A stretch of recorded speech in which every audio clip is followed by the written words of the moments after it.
And I'm Marco Ramirez. Two California races could determine the majority party of the House. I'll have the latest on those races and the impact of young voters on this election. That's exactly right. There are 7 propositions on the ballot tonight. Let's start with Proposition 1. This is going to deal with a woman's right to an abortion as well as other contraceptives. Now, abortion is currently legal in the state of California. It's been legal for quite some time. In fact, since the 1960s when Ronald Reagan signed into law. But if this proposition passes, what it will do is it will enshrine a woman's right to an abortion within the California state constitution, ensuring the future generations that there will be less dispute when it comes to the conversation about abortion. And that's, of course, unless the state constitution is changed. Let's get into backers of this constitution. Now, Newsom, he's an avid supporter of this proposition as he's donated $2 million.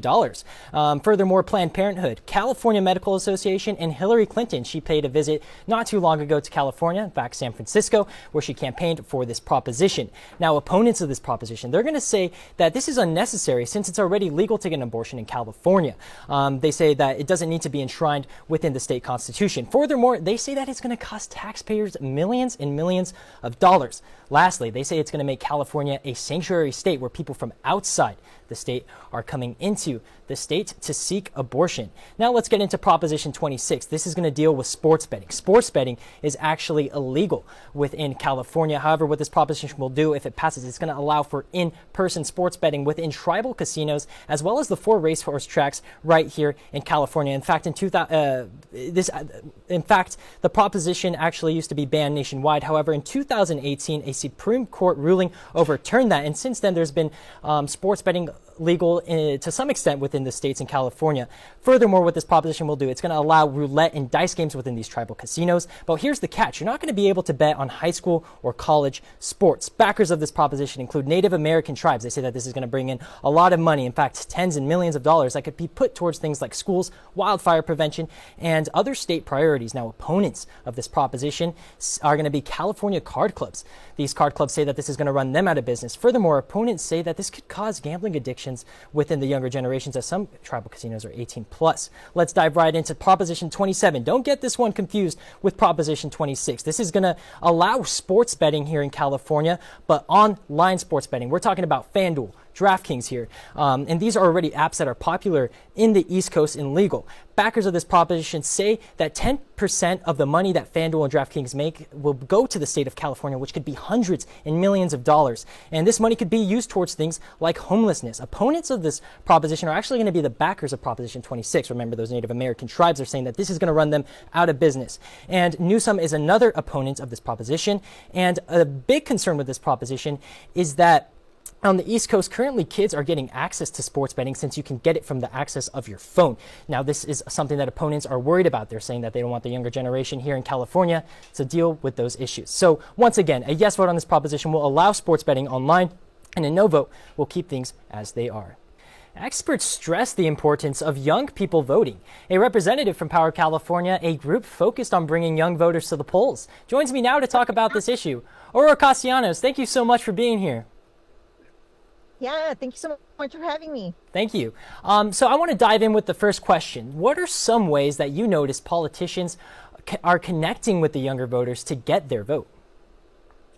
Yeah, when they speak to the issues that really matter to them, that's when they're able to get their attention, and when we are looking at young voters, they care about the things that most other people care about. They care about issues like the economy. I can actually tell you that we have been going out to communities trying to get out the vote, specifically looking at voters between the ages of 18 to 34. And everyone is voicing that the main issue that they care about is the economy. And we actually see it even with the folks who are working with us, going into the community. They're working in more than one job and trying to connect with people to be able to find solutions to those issues that they're facing on a daily basis. Right. And the Circle Center at Tufts University reported that there was an 11-point increase in young voters from the 2016 election to the 2020 election. Do you foresee an even bigger turnout this election cycle? We're hoping. We've been going out, connecting with folks. We know that, especially for first-time voters, it's about breaking the barriers of how they go through the process of actually casting their ballot and making sure that they know where it is that they can be going to voting. So we've been trying to fill in those gaps and trying to reach folks where they're at. connecting with them one-on-one through the phones, door knocking, texting them on social media, doing a little bit of everything, just reaching them where they're at so that they can have all the information that they need to be able to get out and actually cast their ballot. Right, social media, like you said, is a big factor. But what do you think? Who should be more worried about winning the youth vote right now? Would you say it's Democrats or Republicans? I would say anyone that's not really speaking to the issues that are impacting young people. I don't think it's a Democrat or Republican, but it's really looking at who's going to be the folks who are going to be really delivering on their promises and making sure that they're speaking to the issues that young people care about. Anyone that is looking out for the interests of great corporations, I can tell you is not speaking to the young people and the young voters. So the folks that are really looking at the issues that are impacting the community, from the economy to holding great corporations accountable so that they can pay what they owe, are the ones that I think I'm going to be most likely to get their support. Right, and I want to dive into that connection that Power California has with these young voters. Your website says that, quote, right now the voices that are most missing from our systems of governance are young people of color and their families. What activism has Power California done to encourage young people of color to exercise their right to vote?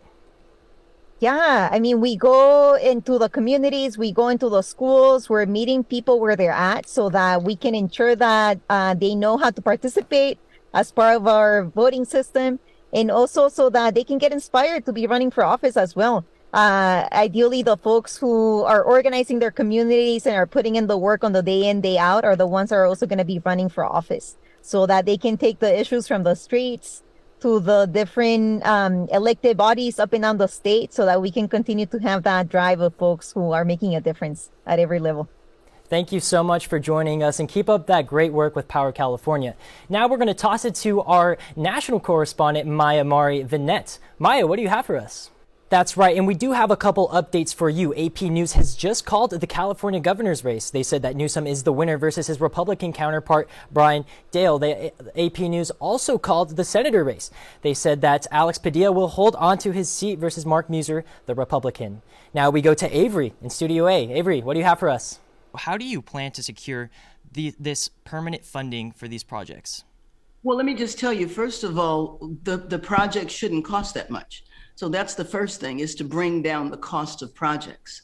How you would get permanent resources in, there is a ballot initiative that voters might vote on. If that wins, then that would be a permanent source of funding. But I think that there's several other ways to bring funding in as well. We have a congressional delegation. We also have a state legislative delegation, and they could potentially submit collective earmarks. In these housing first models, cynics might say that they don't work because the services offered to these residents are voluntary. I know it's not in every case, but what do you say to those cynics who say that they don't work? Well, cynics don't believe much works. First of all, I believe in housing first, but I also believe on the first day you need to have services as well. So there is not a one size fits all. Housing first is rhetoric as far as I'm concerned. I do believe you get people off the streets for sure. But at the end of the day, you have to address why they were on the streets to begin with. So let's talk about District 9. This is going to be in the greater Stockton area, and this is a district that is going to lean Democratic. It's a close battle between Josh Harder, the Democratic incumbent, versus Republican Tom Potty. Now, if you look at the voter registration here, Democrats have a voter registration advantage of 43.5%, Republicans of 28.4%. Now, this is an agricultural heavy district. Furthermore, if we look into commuters, there's a lot of people in this district that are commuting outside of the district to work tech jobs in outer cities of the Bay Area. Now, Josh Harder is someone who has experience. He is a Harvard business graduate and a venture capitalist investor. He actually represented the 10th district since 2019. But however, after the redrawing of district lines, he moved to the 9th district. And his competitor, Tom Potty, the Republican, he stayed more local. He went to San Joaquin Delta College, a local business owner. So this is definitely a close race, and a district that does lean Democratic. But let's hop right into the proposition here. We just got news that Proposition 28 passed. This is the proposition that deals with arts and music funding. Now, normally when schools cut their budget, the first thing to go is arts and music funding. So now that this proposition is passed, it's going to secure permanent funding for the programs here. And in fact, now that it's passed, $1 billion is going to go towards the arts and music programs. And only 1 in 5 schools have a full-time teacher devoted to arts and music programs. Backers of this proposition include Austin Butner, who's the former superintendent of LAUSD. He said that when schools don't have arts and music programs, it kind of creates this rippling effect where students don't perform well in other subjects such as math and science. But now that these schools are going to have permanent funding, this is going to create a better overall well-being for the students. Opponents of this proposition, there was actually not a lot on the argument ballot, and that is probably the reason why this proposition passed.